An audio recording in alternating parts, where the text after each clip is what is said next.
안녕하세요, 힐링수영입니다. 여러분들은 수영을 하면서 누군가 나에게 자세나 폼에 대해서 이야기를 해줄 경우 기분이 어떠한가요? 누가 어떻게 하느냐에 따라 천차만별이겠죠. 주말 자유수영을 할 때 자유형으로 운동하고 있는데 누군가 툭툭 건드리며 총각 발차기를 세게 차야지 하는 경우, 수업 시간에 평영하는데 옆 상급반 레인에서 학생 평영킥은 무릎 모아서 차야지 폼 이상해. 이때 총각과 학생은 무슨 생각을 할까요? 일부는 나의 자세를 알려줘서 고마워요 라고 생각할 수 있지만 대부분은 뭐지? 갑자기 와 지적질이고 라고 생각을 하는데요.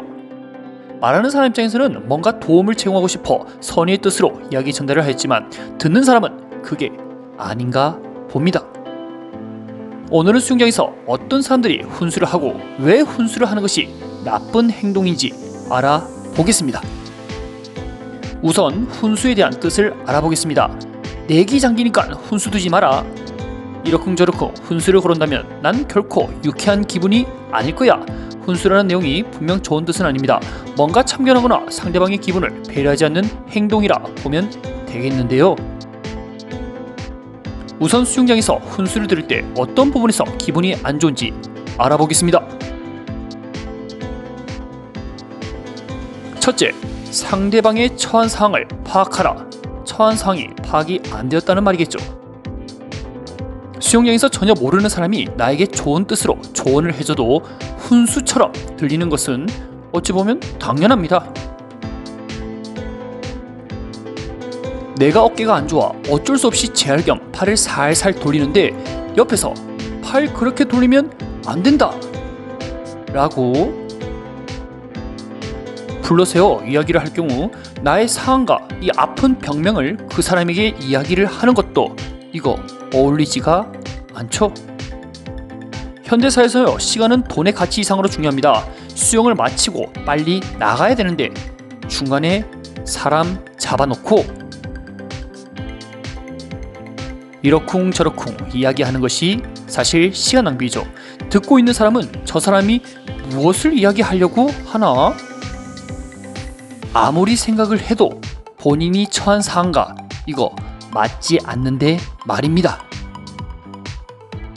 훈수를 두는 사람의 입장도 한번 들어봐야 되겠죠. 사실 나는 저 청년을 처음 보는 게 아니었습니다.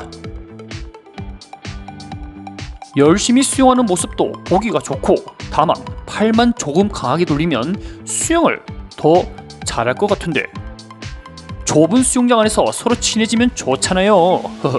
뭐 정이 별것 있나요? 사소한 대화 나누고 서로 자세 알려주는 게 그게 낭만이고 친근한 분위기도 생기잖아요.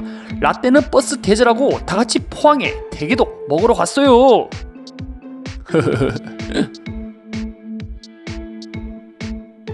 사람들의 생각은 다양하기 때문에 어느 것이 옳고 그 그름을 따지기는 힘듭니다. 내가 좋은 분위기를 만들고 싶어 사소한 말 한마디를 시도한 것이 누군가에게는 아주 난감하고 귀찮은 상황을 만들 수 있다는 것이죠. 자세를 조금 고치라고 이야기해줬는데 상대방이 흔쾌히 고마워요 하고 향후 친해진다면 이거 대성공이지만 상대방의 표정이 불쾌하거나 기분 나빠하면 얼른 말을 중단하고 그 자리에서 빠져나와야 합니다. 상대방은 왜 기분 나빠할까요? 자, 둘째, 훈수만으로 끝내지 마라. 뭔가 있다는 이야기죠. 훈수는 말 그대로 지적으로 끝나게 됩니다. 여러분들 생각을 한번 해보세요. 자유형을 할 때 높은 팔꿈치를 만드는 과정에서 많은 문제점이 발생하는데요. 팔꿈치에 뭔가 문제가 있다면 팔꿈치가 뒤를 보고 있다 또는 물을 안 밀고 팔꿈치 흉내만 내서 올린다 등 명확하게 문제점을 이야기해주고 해결책을 제시해줘야 합니다. 지금은 높은 팔꿈치를 만들면 놓치는 물이 많이 생겨요. 그래서 팔을 폈을 때 훨씬 더 추진력이 좋고 좋은 자세가 만들어지겠네요 라고 해결책까지 이야기를 해준다면 훈수가 아닌 피드백이 되는 것입니다. 자, 피드백은 상대방의 문제점 파악은 물론 원인과 그 해결책까지 제시할 때 가장 도움이 되는데요. 대부분 훈수를 두는 사람들은요, 팔꿈치 이상하다, 수영 다시 배워라 등 상대방의 기분 따위는 생각 안 하고 해결책도 없이 오로지 본인이 보고 느낀 점만 그냥 이야기를 합니다. 안 물어봤는데요. 자, 저래 수영 안 해야지 혼자 생각하면 될 것을 꼭 사람 불러놓고 이야기를 하면 이거 없던 갈등도 생기겠죠. 훈수를 좋아하는 사람이 수영장에서만 과연 훈수를 할까요? 친구들 모임에 가도 야, 너는 왜 그렇게 사냐? 네가 그래서 안 되는 거다 라고 부정적 뉘앙스를 확 풍기는데요. 이 조언을 할 때 긍정적 뉘앙스로 상대방을 오히려 돋보이게 하거나 자세를 또 칭찬하면서 오히려 더 좋은 관계를 만들 수도 있습니다. 훈수를 두면요, 오히려 적을 만듭니다. 자, 만약에 자세를 문제 삼고 싶다면 해결책까지 제시를 하는 강수를 되어야 되겠습니다. 근데 이렇게까지 하면 귀찮겠죠. 자, 나이 차이가 많이 나는 수직적 관계를 할지라도 대화의 흐름은 항상 상호 존중이 기본 되어야 합니다.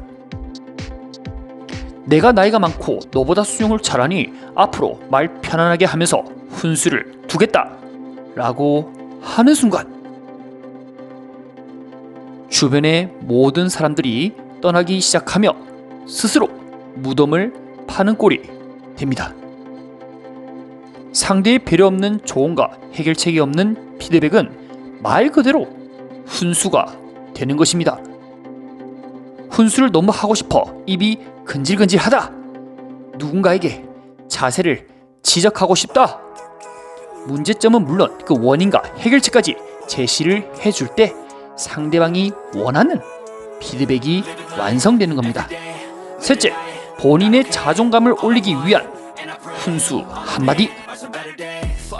지금 영상을 보면요, 자영을 하고 있는데요, 자신의 모습을 보면서 내가 어떻게 움직이고 있는지 확인할 수 있습니다. 수업 시간에 이야기했던 내용, 그리고 수영 선수와 자세 비교 등 나에게 어울리는 스타일은 무엇인지 직간접적으로 이런 영상을 통해서 확인할 수 있는 것이죠. 이것이 피드백입니다. 그러나 훈수를 두는 사람은 생각이 다릅니다. 이 본인이 생각하는 부분이 무조건적으로 정답이라 다른 방법을 제시하지는 않는 것이죠. 그러다 보니 상대의 잠재 능력과 상황을 전혀 고려하지 않고 본인이 알고 있는 그 기준, 틀 안에서만 정답으로 믿고 있습니다. 훈수를 즐겨하는 사람의 특징은요, 주변에 오지랖이 넓고 남들은 분위기를 빨리 파악하는데 본인은 어떻게 흘러가는지 분간을 못하죠. 뭔가 내세우고 싶은 것은 수영 분야이지만 항상 본인보다 실력이 낮은 사람만 보면 설명해주고 싶고 자존감을 채우는 유형입니다. 성격적인 부분이 강하기 때문에 다른 분야에서도 유독 참견이 많다고 볼 수 있겠죠. 만약 훈수를 두는 사람이 옆에서 방해를 한다면 어떻게 그 위기를 모면할 수 있을까요? 정중히 거절을 하면 됩니다. 죄송하지만 혼자서 수영하고 싶다라는 말 한마디가 어떻게 들리는지 분명 알아챌 가능성이 95%입니다. 나머지 5%는 그렇게 이야기해도 안 통할 수 있기 때문에 이야기 도중에 그냥 출발을 하거나 쌩 까는 것도 괜찮은 방법입니다. 예의 없이 보이는 방법일 수 있습니다. 그러나 상대방과 대화가 안 될 경우에는요, 감정적 스트레스를 받는 것보다 너의 이야기를 듣고 싶지 않다는 확실한 충격 요법을 줘야 다시는 만만한 나를 건들지 않습니다. 서로가 정보를 공유했을 때 받아들일 수 있는 마음이 열려있는 사이라면 이거 전혀 문제될 것이 없습니다. 듣기 싫은 사람이 있는데 억지로 내 이야기를 들어 하는 것은 강압적이며 이거는 굉장히 언어적인 폭력이겠죠. 수영 실력을 떠나 서로가 배려하고 상호 존중되는 문화가 정착되어야 훈수라는 단어도 사라지겠죠. 그 대신 피드백이라는 용어로 바뀌어 서로가 도움이 되는 사항이 왔으면 좋겠습니다. 그리고 수영 실력을 가장 빨리 늘 수 있는 팁이 있는데요. 실제로 설명해보고 조언을 하는 것입니다. 그 과정에서 본인의 부족한 점도 알 수 있고 상대의 강약점을 파악하여 나에게 도움이 되는 방향으로 발전할 수 있거든요. 어찌 보면 훈수를 두는 사람은 본인의 수영 발전을 위해 고도로 전략화된 학습 방법은 아니었을까요? 수영장에서 훈수를 느껴본 경험이 있다면 댓글로 남겨주시면 감사하겠습니다. 오늘도 영상 시청해서 감사합니다.